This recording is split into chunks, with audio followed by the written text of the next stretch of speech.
عوام کے لیے مشکلات میں اضافہ بھی ہوگا، مہنگائی بھی ہوگی، جیسے ابھی حفیظ پاشا صاحب نے کہا تھا، اس میں کوئی شک نہیں ہے۔ لیکن ہم سمجھتے ہیں کہ اگر 6-8 مہینے ہم رہے اور یہ آج سخت فیصلے کیے تو پھر ایک ٹرن اراؤنڈ آنا شروع ہوگا جس میں وہ مشکلات تھوڑی ہلکی ہوں گی۔ زبیر صاحب، اگر اس آرگومنٹ کو ریورس کر دیا جائے تو اس کا مطلب یہ ہوا کہ عمران خان کے دور میں جو اکانومی کے اوپر آپ کا کرٹیسزم تھا وہ بھی پولیٹیکل تھا صرف، کیونکہ آبویسلی ان کو بھی آئی ایم ایف کے بعد جانا تھا، جس طرح آپ پچھلے دور میں بھی گئے، اس سے پچھلے دور میں بھی لوگ گئے۔ عالمی مہنگائی جس طرح آپ کو ہٹ کر رہی ہے، عمران خان کے دور کو بھی ہٹ کر رہی تھی۔ پیٹرول کی قیمتیں اگر آپ آج عمران خان ہوتے تو ان کو بھی ہٹ کر رہی ہوتی 121 پہ، جس طرح آپ کو ہٹ کر رہی ہیں۔ تو پھر یہ سب پالیٹکس ہے، وہ بھی معیشت سنبھالنے کے لیے گونا کو کوششیں کر رہے تھے۔ جی کامران، جی سر، کامران اس میں فرق ہو، اسی لیے جن لوگوں کی رائے تھی کہ جی اس وقت اگر آپ حکومت سنبھالیں گے تو مشکلات کیوں زیادہ ہوں گی، کیونکہ ہمارے پاس صرف 1-1.25 سال ہے۔ آئی ایم ایف ہو یا جو مشکل فیصلے ہوں وہ آپ 5 سال کے ٹینیور میں آپ 2002 اٹھا لیں، 2008 اٹھا لیں، 2013 اٹھا لیں، 2018 اٹھا لیں، ہمیشہ آپ امیڈیٹلی آئی ایم ایف کے پاس جاتے ہیں تاکہ آپ مشکل فیصلے امیڈیٹلی کریں۔ جو ون آف دی کرٹیسزم جو شروع میں پی ٹی آئی کے اگینسٹ تھا، بہت سیریس اس سے اکانومی کو ڈیمیج ہوا، وہ انہوں نے 8-9 مہینے لگا دیے تھے I am F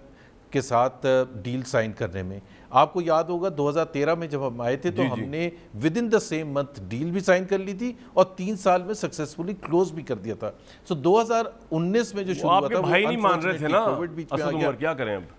I am F کے بعد جانے کے لیے؟ میں اس میں نہیں بھائی کہ اس میں نہیں جانا چاہتا، بٹ میں تو پی ٹی آئی کے حوالے سے بات کر رہا ہوں، میں تو مذاق کر رہا ہوں، وہ ایک بیچ میں پھر کووڈ آ گیا تو اس میں ان کو ضرور ظاہر ہے ہمیں فیئرلی دیکھنا چاہیے کہ وہ آئی ایم ایف پروگرام سٹالڈ ہو گیا تھا۔ لیکن یہ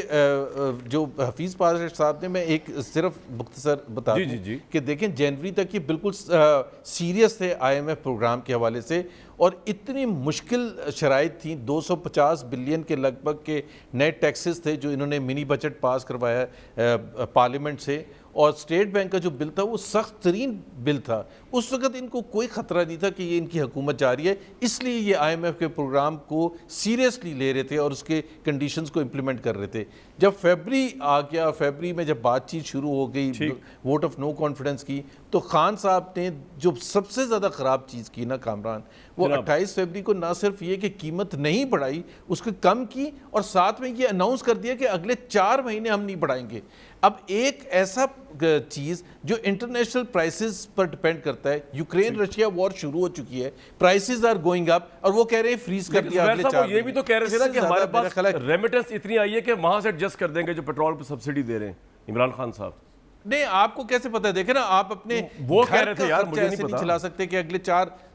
نہیں میں یہ کہہ رہا ہوں کہ وہ غلط کہہ رہے تھے نا، اگلے 4 مہینے ان کو کیا پتا تھا انٹرنیشنل آئل پرائسز کیا ہوئیں گی، $100 ہوئیں گی، $150 ہوئیں گی، $140 چلیں جی، قسمت ہے عمران خان کی، ہم نے پروویژن کی۔ عمران خان کی اچھی قسمت ہے کہ آپ کی بدقسمتی کہ آپ پاور میں آئے، اوپر سے انسرٹینٹی بھی ہوئی، اوپر سے پیٹرول کے ریٹ بھی چڑھ گئے۔